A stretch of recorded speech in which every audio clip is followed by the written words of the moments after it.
ನಮಸ್ಕಾರ ಸ್ನೇಹಿತರೆ, ನೀವು LPG ಗ್ಯಾಸ್ ಸಿಲಿಂಡರ್ ಬಳಕೆದಾರರಾಗಿದ್ದರೆ ಈ ಕೂಡಲೇ ಎಚ್ಚೆತ್ತುಕೊಳ್ಳಿ. ಕೇಂದ್ರ ಸರ್ಕಾರದ ಪೆಟ್ರೋಲಿಯಂ ಮತ್ತು ನೈಸರ್ಗಿಕ ಅನಿಲ ಸಚಿವಾಲಯವು ಗ್ಯಾಸ್ ಗ್ರಾಹಕರಿಗೆ ಒಂದು ಸೂಚನೆಯನ್ನ ನೀಡಿದೆ. 2025-26ರ ಹಣಕಾಸು ವರ್ಷವು ಮುಕ್ತಾಯಗೊಳ್ಳಲು ಇನ್ನೇನು ಕೆಲವೇ ದಿನಗಳು ಬಾಕಿ ಇದೆ. ಈ ಹಿನ್ನೆಲೆಯಲ್ಲಿ ಪ್ರತಿಯೊಬ್ಬ ಗ್ಯಾಸ್ ಗ್ರಾಹಕರು ಮಾರ್ಚ್ 31, 2026ರೊಳಗೆ ತಮ್ಮ ಆಧಾರ್ ಆಧಾರಿತ KYCಯನ್ನು ಪೂರ್ಣಗೊಳಿಸುವುದು ಕಡ್ಡಾಯವಾಗಿದೆ. ಇದು ಅಕ್ರಮ ಗ್ಯಾಸ್ ಸಂಪರ್ಕಗಳನ್ನು ತಡೆಗಟ್ಟಲು ಮತ್ತು ಸಬ್ಸಿಡಿ ಹಣ ನೇರವಾಗಿ ಅರ್ಹ ಫಲಾನುಭವಿಗಳ ಬ್ಯಾಂಕ್ ಖಾತೆಗೆ ತಲುಪುವಂತೆ ಮಾಡಲು ಸರ್ಕಾರ ಈ ಕಠಿಣ ಕ್ರಮವನ್ನು ಕೈಗೊಂಡಿದೆ. ಒಂದು ವೇಳೆ ನೀವೇನಾದರೂ ನಿಗದಿತ ಸಮಯದೊಳಗೆ ಬಯೋಮೆಟ್ರಿಕ್ ದೃಢೀಕರಣ ಮಾಡದೆ ಹೋದರೆ ನಿಮ್ಮ ಗ್ಯಾಸ್ನ ಸಬ್ಸಿಡಿ ಹಣ ಸ್ಥಗಿತಗೊಳ್ಳೋದು ಸಾಧ್ಯತೆ ಇದೆ.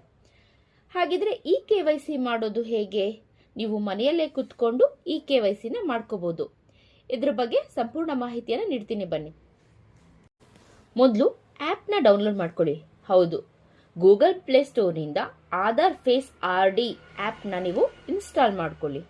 ನಿಮ್ಮ ಗ್ಯಾಸ್ ಕಂಪನಿಗೆ ಸಂಬಂಧಿಸಿದ ಎಕ್ಸಾಂಪಲ್ ಇಂಡಿಯನ್ ಆಗಿರ್ಬೋದು, HP ಈ ಥರ ಯಾವುದೇ ಆಗಿರ್ಬೋದು, ಹೆಲೋ BPCL ಇದನ್ನ ನೀವು ಡೌನ್ಲೋಡ್ ಮಾಡಿ ಲಾಗಿನ್ ಆಗಿ.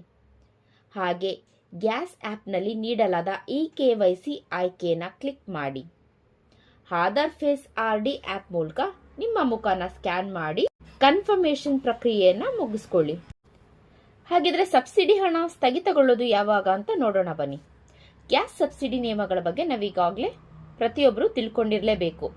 ಹಾಗಿದ್ರೆ ಉಜ್ವಲ ಫಲಾನುಭವಿಗಳು ಪ್ರಧಾನಮಂತ್ರಿ ಉಜ್ವಲ ಯೋಜನೆ ಅಡಿ ಪ್ರತಿ ಸಿಲಿಂಡರ್ ಮೇಲೆ 300 ರೂಪಾಯಿ ಸಬ್ಸಿಡಿ ಪಡೆಯುವವರು ಪ್ರತಿ ವರ್ಷ KYC ಮಾಡೋದು ಅನಿವಾರ್ಯ. ಹಾಗೆ ಒಂದು ವೇಳೆ ನೀವೇನಾದರೂ KYC ಮಾಡದೇ ಇದ್ರೆ 7ನೇ ಸಿಲಿಂಡರ್ ಬುಕ್ಕಿಂಗ್ ವರೆಗೆ ಸಬ್ಸಿಡಿ ಲಭ್ಯ ಇರುತ್ತೆ. ಆದರೆ ಆ ನಂತರ KYC ಮಾಡಿಸಿದ್ರೆ ಬಾಕಿ ಇರೋ ಹಣ ನಿಂತು ಹೋಗುತ್ತೆ. ಒಮ್ಮೆ ನೀವು KYC ಪ್ರಕ್ರಿಯೆ ಮುಗಿಸಿದ್ರೆ ಸ್ಥಗಿತಗೊಂಡಿರುವಂತಹ ಹಳೆಯ ಸಬ್ಸಿಡಿ ಹಣ ಕೂಡ ಪುನಃ ನಿಮ್ಮ ಖಾತೆಗೆ ಬರುತ್ತೆ. ಹಾಗಿದ್ರೆ ಯಾರೆಲ್ಲ ಮಾಡಬೇಕು ಅಂದರೆ ಕೇವಲ ಉಜ್ವಲ ಗ್ರಾಹಕರಲ್ಲದೆ ಸಾಮಾನ್ಯವಾಗಿ LPG ಸಂಪರ್ಕ ಹೊಂದಿರುವ ಎಲ್ಲ ಗ್ರಾಹಕರು ಈ ಹಣಕಾಸು ವರ್ಷದಲ್ಲಿ ಒಮ್ಮೆ KYC ಮಾಡಿಸೋದು ಉತ್ತಮ.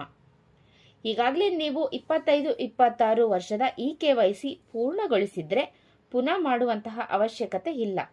ಗ್ಯಾಸ್ ವಿತರಕರನ್ನ ಭೇಟಿ ಮಾಡೋ ಮೂಲಕ ಕೂಡ ನೀವು ಈ ಪ್ರಕ್ರಿಯೆಯನ್ನು ಸುಲಭವಾಗಿ ಮುಗಿಸ್ಕೊಳ್ಬಹುದು. ಹಾಗಿದ್ರೆ ಕೊನೆಯ ದಿನಾಂಕ ಮಾರ್ಚ್ 31, 2026. ಸಬ್ಸಿಡಿಯ ಮೊತ್ತ 300 ರೂಪಾಯಿ ಇರುತ್ತೆ.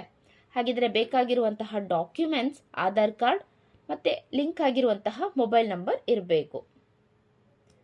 KYC ಮಾಡದೇ ಇದ್ರೆ 7ನೇ ಸಿಲಿಂಡರ್ ಬುಕ್ಕಿಂಗ್ ವರೆಗೆ ಸಬ್ಸಿಡಿ ಸಿಗುತ್ತೆ. ಆದರೆ ಅದಾದ ಮೇಲೆ ನಿಮಗೆ ಸ್ಥಗಿತಗೊಳ್ಳುತ್ತೆ. ಹಾಗಿದ್ರೆ ಸ್ನೇಹಿತರೆ, ಈಗಾಗಲೇ ಈ ವರ್ಷ KYC ಮಾಡಿಸಿದ್ದೀರಾ ಅಂತ ಅಂದ್ಕೊಳ್ಳೋಣ. ಹಾಗಿದ್ರೆ ನೀವು ಮತ್ತೆ KYC ಮಾಡಿಸ್ಬೇಕಾ? ಖಂಡಿತ ಇಲ್ಲ. ಒಂದ್ಸತಿ ನೀವು ಮಾಡಿಸಿದ್ರೆ ಈ ವರ್ಷದ ಅಂದರೆ 25-26 ಮತ್ತೆ ಮಾಡಿಸುವಂತಹ ಅವಶ್ಯಕತೆ ಇಲ್ಲ. ಯಾರೆಲ್ಲ ಇನ್ನೂ ಮಾಡಿಸಿಲ್ಲ ಸ್ನೇಹಿತರೆ, ದಯವಿಟ್ಟು ಬೇಗ ಮಾಡಿಸ್ಕೊಂಡು ಸಬ್ಸಿಡಿ ಹಣನ ಪಡ್ಕೊಳ್ಳಿ ಅಂತ ಹೇಳ್ತೀನಿ. ಇವತ್ತಿನ ಮಾಹಿತಿ ನಿಮ್ಮೆಲ್ಲರಿಗೂ ಉಪಯೋಗ ಆಗಿದೆ ಅಂತ ಭಾವಿಸ್ತೀನಿ. ಧನ್ಯವಾದಗಳು.